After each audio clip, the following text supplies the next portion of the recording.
saat ini Bapak Ibu tidak bisa rutin ke sekolah saat ini karena masih dalam tahap fase COVID-19 ya, Corona yang betul-betul luar biasa, sudah pandemi.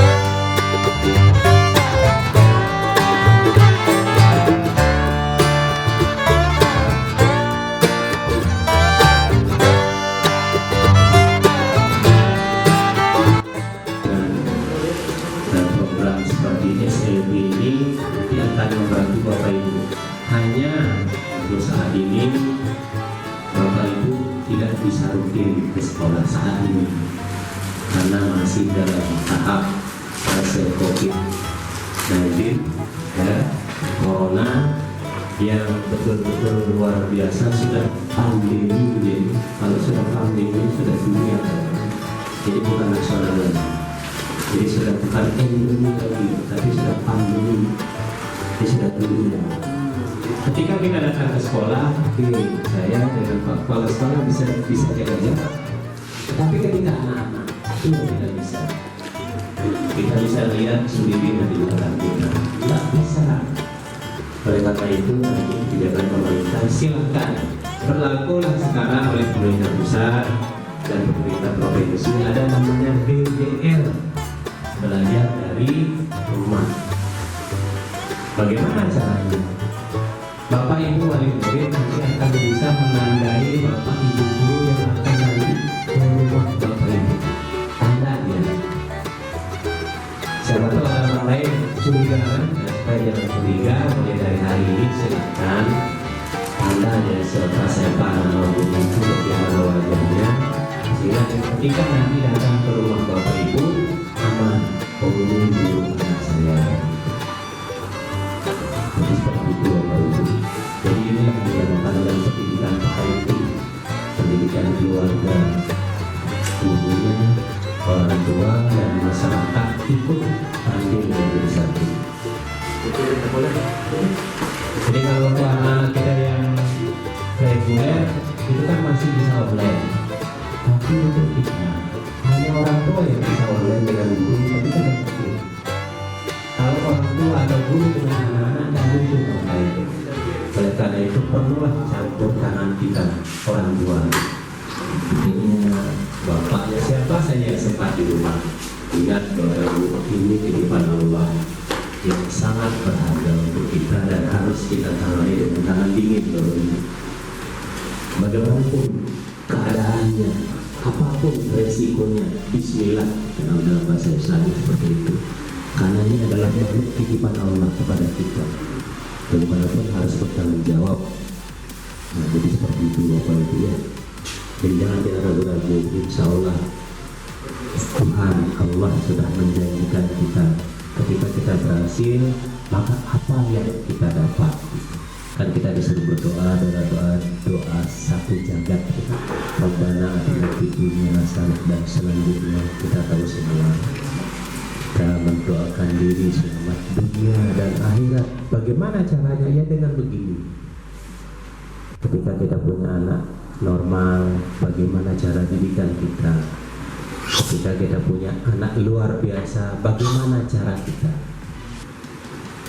Jadi sekali lagi, emosi pasti emosi, tetapi cepat kembalikan dia bahwa ini adalah makhluk titipan Allah, makhluk titipan Tuhan untuk kita, dengan tangan dingin kita. Jadi cerita Dewi Yul tadi itu hanya sekedar gambaran Bapak Ibu, bahwa itu adalah salah satu dari titipan Allah yang oleh Dewi Yul digarap dengan sedemikian rupa sehingga anaknya sekarang menjadi anak yang hebat. Sudah berapa kali tampil di televisi dia, bahkan sudah mendunia, dipanggil ke dunia internasional untuk memvisualisasikan bahasa-bahasa tertentu yang oleh dia orang lain tidak bisa mengartikan, hanya dia yang bisa mengartikan. Jadi Bapak Ibu sekalian, jadi sekali lagi mohon nanti Bapak Ibu guru, apalagi ada Bapak guru baru, guru agama, nanti gimana teknisnya Pak. Tadi saya sudah berbincang-bincang dengan Pak Kepala Sekolah, jadi sementara mungkin Bapak Bapak SMP, kalaupun SD mungkin bisa, bagaimana cara Bapak mungkin. Kalau anak-anak yang begini biasanya lebihnya itu ditahfiz biasanya ditahfiz. Ketika dia menghafal 1 juz, 2 juz, bahkan alhamdulillah mungkin 30 juz, maka kita akan kembali kepada zaman sahabat orang yang ada di tabi'in ya. Ada salah seorang tua yang namanya Fulan memiliki anak yang buta tapi tahfiz Quran 30 juz. Keinginan anak ini ingin menikah dengan orang yang normal, yang pintar, yang kaya. Ini keinginannya. Anak ini diungkapkan kepada orang tuanya, wahai ayah, tolong kabulkan permintaan saya. Ini cerita sejarah betul ya. Tolong kabulkan permintaan saya. Apa itu? Saya ingin menikah dengan gadis normal, cantik, kaya raya dan terkenal pintar. Bapaknya hanya tersenyum. Nanti tidak hanya diketahui oleh orang jawaban bapaknya. Tapi si Fulan karena jawabannya seperti itu, akhirnya dia agak minder, sehingga menimbulkan psikologisnya jadi lain. Nah, ketika jawaban bapaknya didengar seperti itu, akhirnya dia setiap hari, setiap malam selama 40 malam, 40 hari, dia selalu sholat, tahajud, berdoa kepada Allah, mendekatkan diri kepada Yang Maha Kuasa. Dia berdoa bagaimana supaya keinginannya itu terkabul. Hanya setelah 40 hari, 40 malam dia jalani masa-masa seperti itu, diungkapkan lagi pada bapaknya, wahai ayah, tolong kabulkan permintaan saya ini. Dia bertanya, ayah, betulkah di daerah ini ada namanya si Fulana, anaknya si Fulan yang cantik, pintar, kaya? Betul. Dan anaknya namanya ini? Betul. Tolong nikahkan saya dengan itu.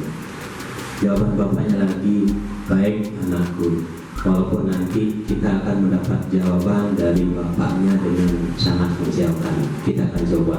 Berangkatlah bapak dan anak ini ke salah satu daerah tempat putri dan bapak itu tidak. Diucapkan assalamualaikum, kemudian disambut oleh bapak si putri. Begitu dia mengucapkan salam, dia sudah tahu ya, bahwa yang datang itu adalah yang datang di mimpinya semalam. Kok persis dengan jawaban salamnya di mimpi bapaknya semalam. Waalaikumsalam, langsung disambut, duduk, singkat cerita, akhirnya disampaikanlah, Pak, Bapak Fulan, saya ingin melamarkan anak saya. Terus terang anak saya ini buta tapi tahfiz Quran 30 juz. Akhirnya dengan berbinar-binar seorang tua ini, padahal yang melamar itu orang buta, tapi wajah bapaknya si Fulana ini berbinar-binar karena dia percaya dengan mimpinya semalam.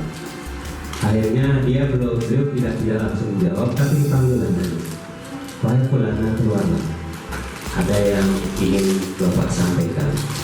Keluar si Fulana, begitu dia bertemu, ini kebetulan ada anak yang mau melamarmu, orangnya buta tapi tahfiz Quran. Apa jawaban juga tidak disangka-sangka. Terimalah dia wahai ayahku, sampai saya menangis sampai menangis mendengar kisah itu ya, dari seorang ustaz terkenal menyampaikan ini bukan cerita bohong. Dijawab, silakan bapak, terimalah dia. Inilah jodoh saya. Terjadilah pernikahan saat itu, seorang anak buta tahfiz menikah dengan seorang gadis yang cantik, kaya raya, normal, pintar. Hanya terjadilah pernikahan. Apa yang tidak mungkin bapak ibu? Kalau Allah sudah berkehendak, jadilah mungkin ya, jadi tidak ada yang tidak mungkin dalam dunia ini. Jadi seperti itu Bapak Ibu ya. Jadi gambaran bahwa anak-anak kita ini adalah anak yang luar biasa yang duduk tangan-tangan diri kita untuk bagaimana bisa membuat dia menjadi hebat. Saya lagi Bapak Ibu, kebijakan pemerintah ini kalau kita patuhi dulu untuk minggu depan dan seterusnya sampai new normal ini berakhir, anak-anak kita akan tetap belajar di rumah. Nanti Bapak Ibu gurunya akan ke rumah Bapak Ibu masing-masing. Jadi minta tolong Pak Palai untuk ditandai wajah ibu-ibunya supaya tidak ada yang curiga. Karena sempat saya dengar juga ibu ini cerita bahwa Pak saya dicurigai, katanya gitu, diusir saya karena di stop 3, jadi corona tidak boleh masuk kampung saya, itu bahasanya. Jadi nanti silakan Bapak Ibu tandai dia, insya Allah semuanya aman. Kita selalu harus berserah pada Allah Subhanahu wa Ta'ala. Demikian Bapak Ibu yang bisa saya sampaikan, kurang lebih mohon maaf. Wabillahi taufiq wal hidayah. Assalamualaikum warahmatullahi wabarakatuh.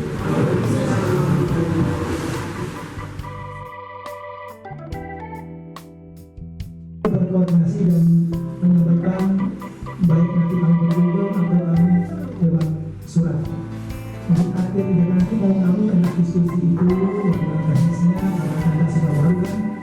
Teknisnya kalau betul-betul dari baik SMA nggak jalan, kemudian teknisnya mungkin entah 2 minggu sekali, kalau faselnya itu yang berjalan selama ini 2 minggu sekali, 2 minggu sekali.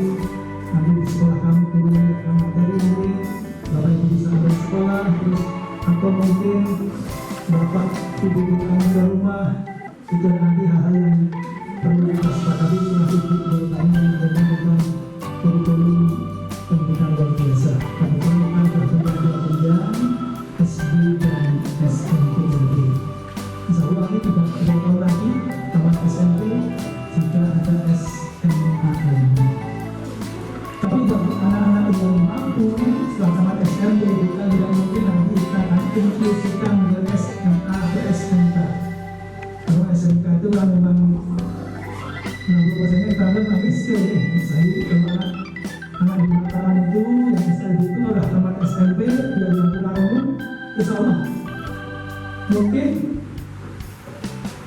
bicaraan yang bisa menulis dan bahasa tulisan bisa. Artinya guru SMK nanti kalau berkomunikasi dengan itu ya terpasang bisa lisan ya dan tulisan bisa. Tapi yang digunakan yang peraturannya yang soalnya bacaan yang itu.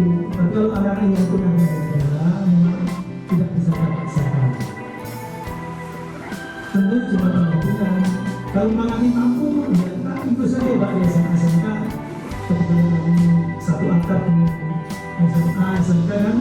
Jadi sangat mungkin kita akan berkoordinasi bersama untuk memfasilitasikan haknya sama ini. Jadi kami tidak salah melakukan segala sesuatunya, mintanya, Indonesia itu adalah paralatinya. Kalau mampu itu di penampilan kita inklusikan. Tapi walaupun kita inklusikan nanti di sini kita akan berusaha untuk berkembang lagi, berkomunikasi berbagai SMP ini juga melakukan satu juga ke vokasi peraturan. Sampai siap? Kita sudah ini Ibu ini saya katakan juga inilah guru baru kita yang baru kemarin diambil sumpahnya sebagai PNS. Beliau datang dari Jogja. Kita punya guru baru kemarin 2 PNS yang sekarang kemarin tadi ambil sumpahnya di UPT itu, satu dari Semarang Pak Kausan, yang kedua Ibu Uni Arwiyati dari Jogja. Kemudian Ibu ini adalah mengajar anak-anak berkebutuhan khusus. Kalau S1 itu apapun siapapun harus mau. Tapi kebetulan di sini lagi belum ada anak berkebutuhan khusus untuk penyandang autism. Kemudian pertanyaan kami silakan memberikan kurikulum dan belajar untuk anak-anak kita.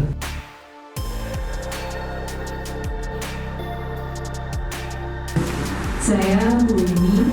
Di sini saya mewakili sekolah sebagai wakil guru untuk menyampaikan sosialisasi kurikulum di SLB Negeri 1 Lombok Utara. Bapak Ibu, jenjang pendidikan yang kami layani di SLB Negeri 1 Lombok Utara itu dimulai dari kelas yang paling kecil. Di sini ada kelas persiapan, di mana di sini terdiri dari PAUD dan TKLB. Jadi untuk anak-anak yang belum usia sekolah, belum bisa kami masukkan ke Dapodi, belum berusia 7 tahun. Di sini kami ada kelas persiapan, ada lagi yang PAUD dan TKLB. Sebelum menginjak ke pendidikan dasar, alangkah anak-anak berkebutuhan khusus ini itu lebih awal, lebih dini untuk disekolahkan, untuk ditangani itu akan jauh lebih baik dan lebih banyak perkembangan yang akan kita peroleh. Jadi anak-anak yang memang dari awal sudah diketahui, oh ternyata anak saya spesial, anak saya ternyata harus di sekolah khusus. Oleh sebab itu banyak anak-anak yang mungkin orang tuanya khawatir kalau TK biasa ataupun sekolah biasa tidak bisa menangani dengan baik karena gurunya belum maksimal, gurunya belum banyak yang mengetahui tentang bagaimana cara mendidik anak-anak berkebutuhan khusus seperti itu. Jadi Bapak Ibu misalkan ada tetangga atau ada saudara yang kebetulan memiliki anak-anak yang spesial seperti ini, sebelum usia 5 tahun pun bisa untuk didaftarkan seperti itu. Jadi kami ada kelas persiapan, di sini ada jenjang PAUD-nya, ada jenjang TKLB-nya seperti itu. Memang kegiatannya mungkin nanti belum akademik, jadi masih ke arah pembentukan perilaku, kepatuhan seperti itu. Bagaimana mendisiplinkan diri, bagaimana bersosialisasi dengan guru, bagaimana bersosialisasi dengan teman-teman di sekolahnya seperti itu. Itu sangat menunjang sekali untuk persiapan anak tersebut menerima materi secara akademik. Kemudian juga untuk melatih kemandirian anak. Jadi tidak mungkin sepanjang hayatnya, sepanjang hidupnya anak tersebut akan kita dampingi seterusnya, akan kita layani sepenuhnya. Jadi anak dipersiapkan lebih awal untuk mempersiapkan mental, fisik dan juga intelektualnya untuk mengenal dunia luar seperti itu, Ibu. Kemudian yang kedua adalah pendidikan dasar. Di sini dimulai dari usia 7 tahun. Seperti SD pada umumnya ya, jenjang pada umumnya seperti itu. Kemudian di sini SDLB-nya juga 6 tahun seperti SD pada umumnya. Di sini nanti kelas-kelasnya akan kita bagi sesuai dengan kekhususannya. Nanti akan saya jelaskan apa saja kekhususan atau jenis ketunaan yang kami layani di sini. Kemudian setelah SDLB dilanjutkan ke SMPLB seperti itu. Sama seperti jenjang umum.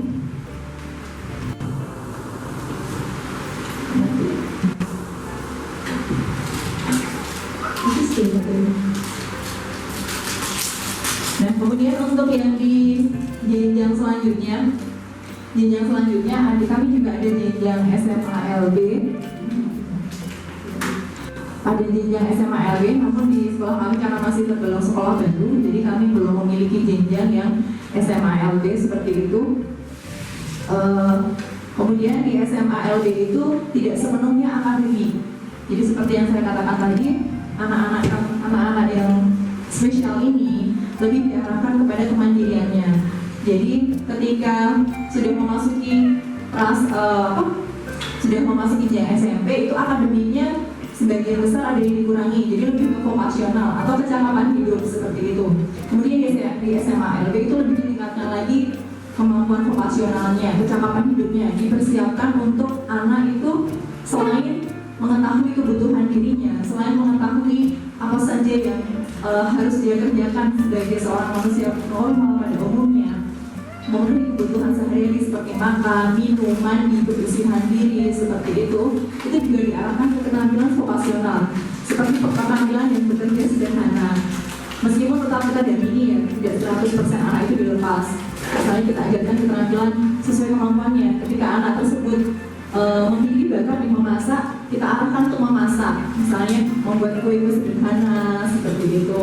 Kemudian yang anak-anak yang bisa mencuci motor, kita arahkan keterampilan untuk mencuci motor. Jadi dilatih terus secara berkelanjutan sampai anak-anak itu mahir, benar-benar bisa mencuci motor sesuai dengan keterampilannya seperti itu.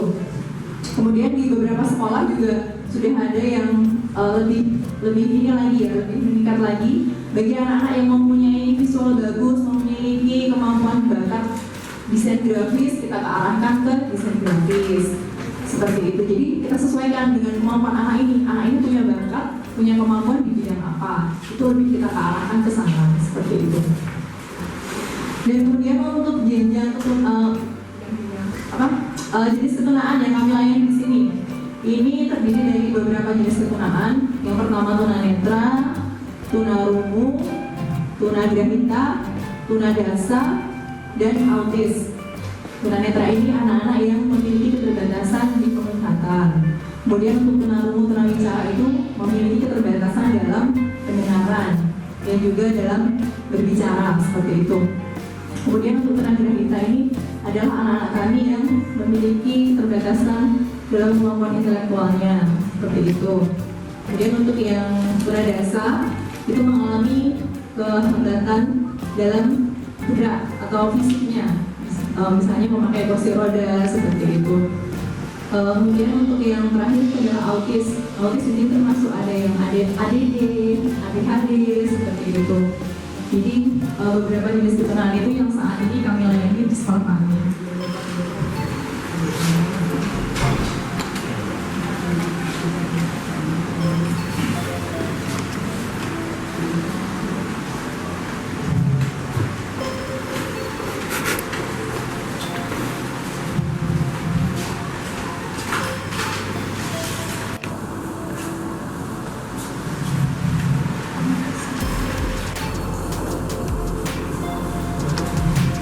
Kemudian untuk jam belajarnya di sekolah kami untuk jenjang SDLB itu berbeda dengan SMPLB. Jadi untuk SDLB itu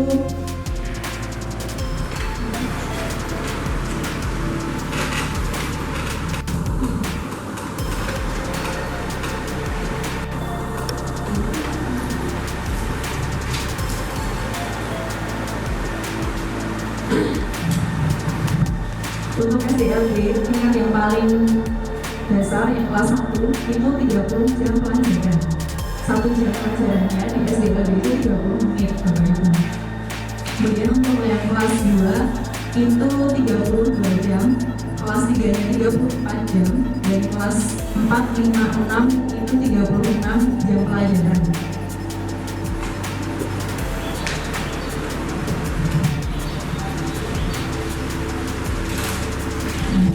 Di sini mata pelajarannya terdiri dari 3 kelompok, kelompok A, kelompok B, dan kelompok C. Kelompok A ini merupakan materi yang memang sudah dikembangkan dari pusat, dari Kemdikbud. Di sini kami mengajarkannya sesuai dengan KIKD yang sudah ditentukan. Di sini ada pendidikan agama dan budi pekerti disesuaikan dengan agama masing-masing siswa. Kemudian ada pendidikan Pancasila dan kewarganegaraan, bahasa Indonesia, matematika, ilmu pengetahuan alam, dan ilmu pengetahuan sosial. Ini untuk yang kelas 4, 5, dan 6 dua mata pelajaran ini. Kemudian di sini ada kelompok B, seni budaya dan prakarya, pendidikan jasmani, olahraga dan kesehatan. Nah, kemudian ada kelompok C, program kebutuhan khusus. Jadi di sini disesuaikan dengan jenis ketunaannya Bapak Ibu. Jadi masing-masing jenis ketunaan tentu saja berbeda program khususnya. Nanti akan saya jelaskan lebih lanjut.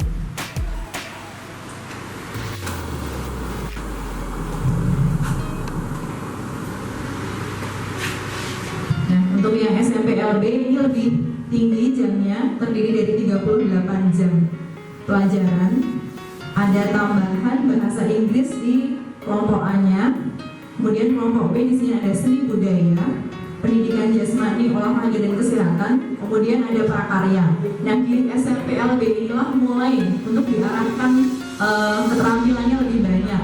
Jadi di sini ada seni budaya sendiri, prakaryanya juga sendiri. Jadi anak-anak dilatih untuk menghasilkan suatu produk atau keterampilan tertentu yang memang sesuai dengan kondisi dan kemampuannya, seperti itu. Kemudian di sini tetap ada program kebutuhan khusus yang sesuai dengan jenis ketunaannya. Nah, berikut adalah program khusus sesuai jenis ketunaan yang kami ajarkan kepada siswa. Di sini tunanetra mobilitas sosial dan komunikasi. Jadi di sini karena siswa-siswa yang tunanetra itu mengalami hambatan dalam penglihatan, otomatis akan mengalami kesulitan dalam mengenali lingkungan di sekitarnya. Oleh sebab itu kita arahkan untuk orientasi dan mobilitas sosial dan komunikasi. Diajarkan bagaimana cara menggunakan tongkat, bagaimana jika tidak ada tongkat menggunakan pendamping awas itu seperti apa, bagaimana cara berjalan, bagaimana cara trailing di sekitar lingkungan sekolah, bagaimana cara menandai menghafalkan landmark yang ada di sekolah itu, seperti itu ruangan-ruangan, di mana ruangan kelasnya, di mana kamar mandi, di mana ruang guru, seperti itu kita ajarkan seperti itu. Kemudian juga kami ajarkan bagaimana keterampilan bersosialisasi dengan orang-orang di sekelilingnya, seperti itu. Komunikasi juga kita ajarkan bagaimana cara mengajak berkomunikasi, bagaimana menjawab komunikasi dengan orang-orang yang di sekitarnya, seperti itu. Kemudian untuk yang tunarungu, di sini pengembangan komunikasi, persepsi bunyi dan irama. Beberapa anak tunarungu itu ada yang masih bisa kita maksimalkan sisa pendengarannya, ada memang sebagian yang benar-benar total, jadi tidak bisa mendengar sama sekali. Nah itu kita arahkan ke isyarat atau ke oral seperti itu. Di sini juga ada persepsi bunyi, bagaimana anak-anak kita maksimalkan persepsi bunyi-bunyi yang ada di lingkungan, misalnya suara-suara di alam, hujan, suara hewan, suara orang-orang di sekeliling, suara benda-benda, seperti itu kita ajarkan itu secara bertahap. Kemudian juga irama apa saja yang masih bisa didengar, bunyi seperti apa, bahkan anak-anak yang sudah bertemu dengan baik itu bisa menari dengan iringan musik, pastinya dengan bimbingan yang itu tidak instan ya, butuh proses, butuh waktu, seperti itu. Kemudian di sini ada tunagrahita, yaitu lebih ke pengembangan diri atau bina diri. Jadi bina diri tentang bagaimana dia mengurus dirinya, bagaimana dia menjaga kebersihannya. Tangan saya kotor, bagaimana saya harus ngapain ini kalau ketika tangan saya kotor, harus cuci tangan. Kita ajarkan sedetail itu Bapak Ibu. Kita ajarkan cuci tangan, kita ajarkan misalnya badan kita bau atau berkeringat, apa yang harus saya lakukan, seperti itu. Kemudian ketika saya lapar, saya harus ngapain? Ketika saya ingin mengungkapkan, saya menginginkan sesuatu, itu saya harus ke siapa? Saya harus bagaimana berbicaranya? Seperti itu, kita juga ajarkan di sana, seperti itu. Kemudian di sini tentu nadaksa, pengembangan diri atau bina diri dan gerak. Sekolah kami itu seperti apa? Di sana juga ada kegiatan-kegiatan bagaimana pertolongan pertama, bagaimana langkah-langkah evakuasi ketika terjadi bencana gempa bumi, seperti itu. Kemudian di sekolah kami juga ada penguatan pendidikan karakter. Nah, ini terinput dalam 3 kegiatan. Di hari Senin kita mengadakan upacara rutin, upacara bendera, dan di pagi hari sebelum masuk kelas kita ada apel pagi. Jadi untuk mendisiplinkan siswa, untuk mengabsen siswa yang hadir hari ini berapa jumlahnya, untuk memberikan pengarahan di pagi hari, semangat di pagi hari. Kita ada apel pagi, ada pagi ceria dan berdoa bersama biasanya di halaman sekolah sebelum masuk ke kelas masing-masing. Kemudian ada bina iman dan takwa, imtak, itu setiap hari Jumat. Jadi kita berkumpul semuanya, guru dan siswa, kita berkumpul dalam satu ruangan. Biasanya kita di musola, sholat duha, kita awali dengan sholat duha. Di sini juga ada pembelajaran melatih anak-anak berwudu, melatih anak-anak sholat duha, seperti itu. Kemudian kita setelah sholat duha berdoa bersama, dilanjutkan dengan membaca surah Yasin bersama-sama, seperti itu. Kemudian setelah itu ada semacam pemberian semangat, tausiah, ceramah, kisah-kisah inspiratif, kisah nabi-nabi, seperti itu kita sampaikan ke anak-anak, gitu Bapak Ibu. Kemudian di sini juga ada pengembangan diri. Pengembangan diri ini kita laksanakan di hari Sabtu. Jadi di sini anak-anak kita bagi ke dalam kelompok-kelompok yang sesuai dengan jenis kemampuannya, bakat dan kemampuannya. Ini cocoknya diarahkan kemana ya anak ini, seperti itu. Jadi di sini ada melukis, menggambar, mewarnai. Bagi yang tahap-tahap awal yang masih PAUD, yang masih TKLB, kita arahkan untuk mewarnai. Dan anak-anak yang sudah cukup goresannya sudah makin baik, seperti itu kita arahkan untuk melukis. Kemudian juga ada yang menari, olahraga. Nah ini untuk mempersiapkan ketika nanti ada olimpiade, ada FLS SN, nah seperti itu kita persiapkan ke arah sana. Jadi ada boci, ada lari, bulu tangkis, seperti itu. Kemudian juga menyanyi, baca puisi, dan desain grafis yang sudah berlangsung dan sudah berjalan selama 2 semester kemarin ya Bapak Ibu. Nah, kemudian karena saat ini masih masa pandemi dan kemarin sudah ada edaran bahwa untuk sementara ini kita masih BDR atau belajar dari rumah fase yang kedua ya Bapak Ibu ini. Jadi kemarin fase pertama sudah 4 bulan yang di semester kemarin, dan semester ini juga selama kurang lebih 3 bulan ini masih fase kedua KBM di masa pandemi 13 Juli sampai 13 September 2020. Jadi di sini ditawarkan ada daring dan luring. Daring itu yang sudah berjalan semester 2 kemarin, itu materi dan tugas dikirim melalui pesan WhatsApp. Selanjutnya wali siswa mengirim kembali hasil kerja siswa. Nah, berdasarkan evaluasi yang kita lakukan 4 bulan kemarin, itu ternyata banyak kendala, banyak permasalahan dalam perjalanannya. Jadi kendala kami ada beberapa guru yang ada beberapa wali murid yang ternyata harinya belum bisa menggunakan WA. Kemudian juga ada yang menggunakan WA, tetapi ternyata karena tempat tinggalnya jauh, sinyalnya tidak memungkinkan untuk sampai di sana. Seperti itu, jadi kurang maksimal. Beberapa juga sudah berjalan dan beberapa juga akhirnya ada yang memvisit, beberapa juga ada yang mengambil soal ke sekolah, seperti itu. Nah, di fase yang sekarang ini pilihannya ada 2, ada daring, ada luring. Dan yang luring itu kami kemarin berdiskusi, itu guru menyediakan materi dan tugas berupa printout yang diambil wali siswa ke sekolah secara berkala sesuai jadwal. Kemudian wali siswa mengembalikan lembar kerja yang sudah dikerjakan siswa di rumah kepada guru. Jadi kita sepakati misalnya setiap hari Senin kita mengambil LK, mengambil materi untuk belajar 1 minggu.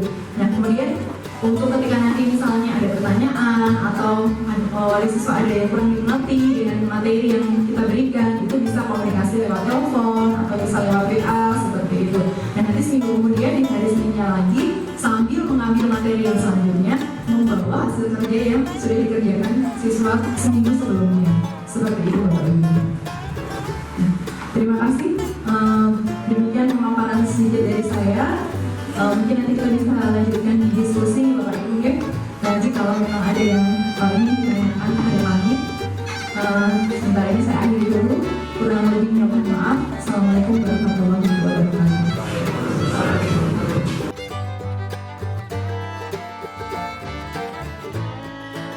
Kurikulum dan belajar dari rumah serta persiapan normal. Yang persilakan pada Bapak Ibu wali murid yang ingin bertanya sekitar belajar dari rumah kita.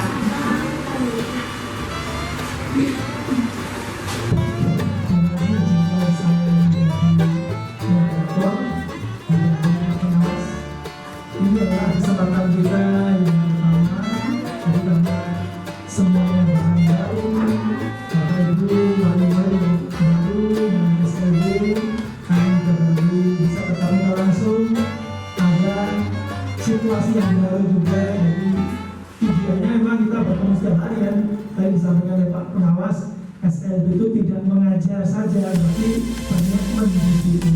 Bagaimana mungkin kayak tadi kita yang autis, berarti itu kan tidak mungkin mereka belajar daring. Padahal yang diintervensi adalah perilakunya. Perilaku itu adalah menyangkut tindakan, artinya ya harus dengan mendidik pendidikan bagus sendiri.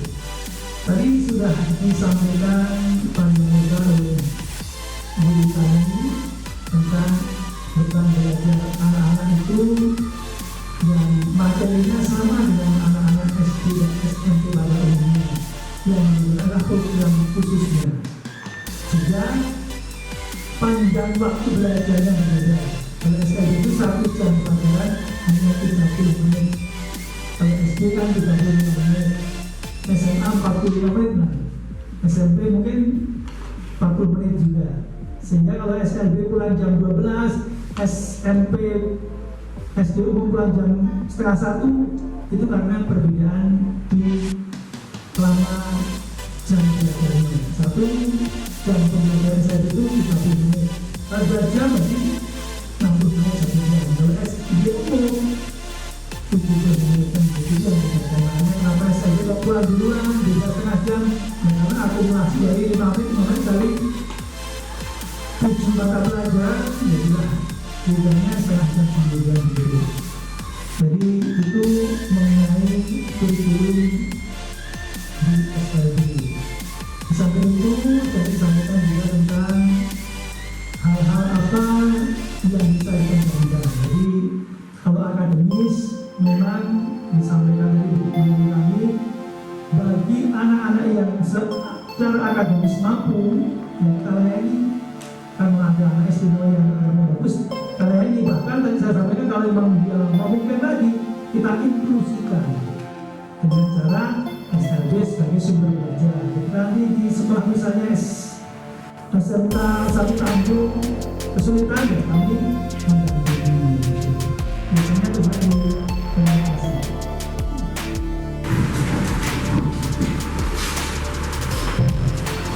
Bismillahirrahmanirrahim. Assalamualaikum warahmatullahi wabarakatuh. Pertama, perkenalkan nama saya Yuluk Hakim dari Nanda Izar. Alhamdulillah kami kita mendengarkan pemaparan sosialisasi kurikulum daripada S91 KMI.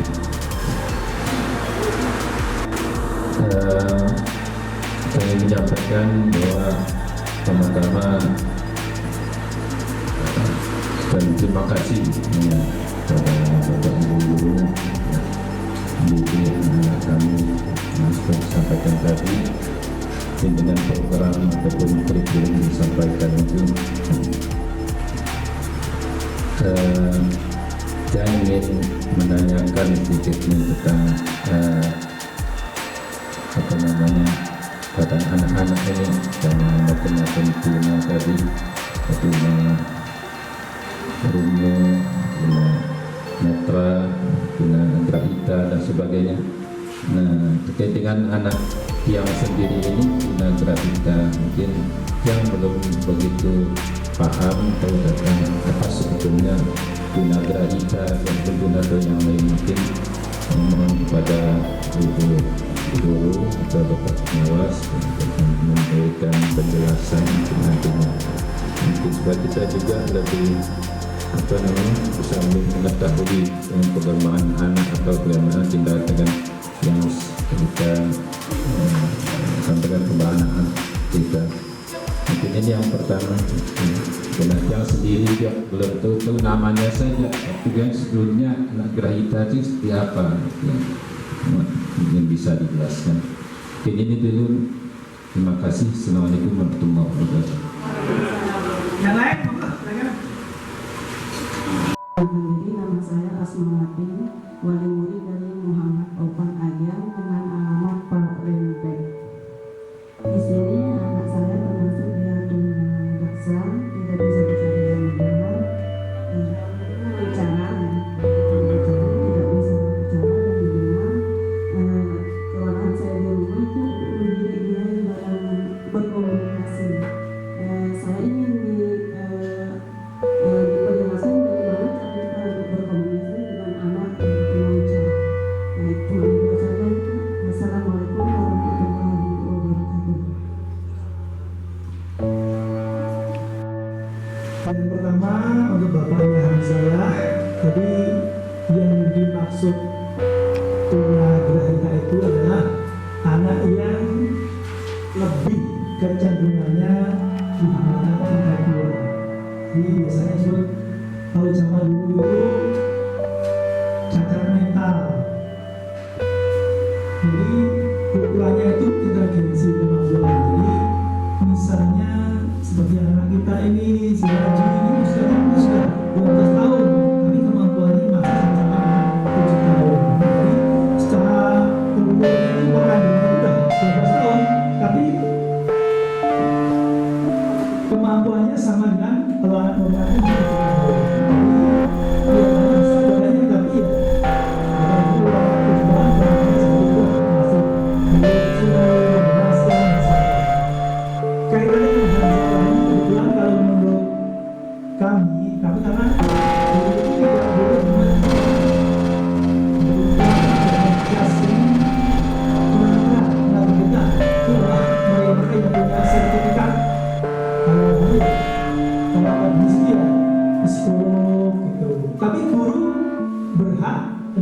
untuk mengidentifikasi. Kalau ciri-ciri yang seperti ini mendekati ini, gitu. Tapi nanti yang resmi menetapkan itu adalah psikolog atau psikiater biasanya gitu. Kalau di Mataram itu masuk SLB itu biasanya kami menyarankan untuk konsultasi atau ya mendapatkan surat pengakuan dari rumah sakit jiwa. Sana ada psikiater kan Solo, sehingga mereka yang mengeluarkan anak ini intervensinya hanya di bawah rata-rata mungkin 60, 50, sehingga anak ini secara akademis memang bisa di sekolah umum gitu. Kalau Hanzala ini dari yang kami amati dan kami rasakan selama ini adalah di samping tunagrahita juga kebiasaan bangga secara fisik memiliki ciri-ciri dengan kategori tadi kekerasan dan sebagainya. Secara akademis juga tidak mungkin kita paksakan untuk ujian anak SD, sehingga kalau di SD mungkin tidak pernah bisa lulus nanti karena kurikulumnya beda, bebannya berat untuk ukuran Hanzala karena ya tadi kurikulum SD kan kurikulum yang normal biasa. Jadi menurut anak-anak kemampuan yang standar ketika diterapkan di kita tidak bisa. Makanya SLB itu pertama jamnya lebih sedikit, kedua bebannya juga disesuaikan dengan kemampuannya. Jadi jangan kira nanti kalau ada tugas dari kami setelah lihat materinya SLB ini anak saya udah SMP kok pelajarannya sama dengan anak SD kelas 4 kelas 5. Ya seperti itu kurikulumnya. Jadi jangan sampai nanti ibu merasa bagaimana bahasa sekolah kan anak saya SMP kok begini aja tidak bisa membaca, bisa. Sedangkan kita yang di belakang itu suci ini kalau bapak ibu ya biasa dia. Tapi memang sebenarnya sekalipun dia profesor yang ngajar ya tidak akan saja. Tapi bukan masalah baca itu, keterampilan lain kita kembangkan. Dia komunikasi lancar, tapi begitu diajarkan baca ya lupa lagi, nggak bisa lagi. Itulah adanya. Tapi dan tidak mungkin keterampilan lain yang bisa. Jadi maupun yang kita itu mesti ada. Jadi nanti di dalam menambahkan, jadi Hanzala tadi itulah kenapa Hanzala kita ikutkan ujian, tapi ujiannya di SDLB. Karena kalau anak tunadaksa murni itu hanya cacat tubuhnya, dia tidak punya kaki sudah daksa. Setelah akademis dia mampu, dia ikut anak SD pada umumnya, karena tidak ada hambatan apa-apa, hanya dia tidak bisa jalan, tapi kemampuan intelektualnya standar normal. Sehingga dia ujian umum, nanti zaman dulu masih ada ujian nasional, dia wajib ikut ujian nasional. Jadi kalau di SLB itu yang wajib, kalau zaman dulu masih ada ujian nasional itu anak tunanetra ini seperti ini, Kusnedi. Ini kalau di pendidikan khusus biasa disebut dengan kelompok A itu tunanetra, B itu tunarungu-wicara yang nasional B, C itu tunagrahita, D itu tunadaksa, dan autism, V ya, V itu autis, E itu tunalaras. Tunalaras itu anak yang ya yang menyimpang perilakunya dia nakal lah boleh. Betul-betul anak nakal tunalaras itu yang wajib ujian nasional. Tunalaras, tunarungu, tunanetra. Itu karena secara akademis kalau dia sudah bisa itu artinya dia mampu.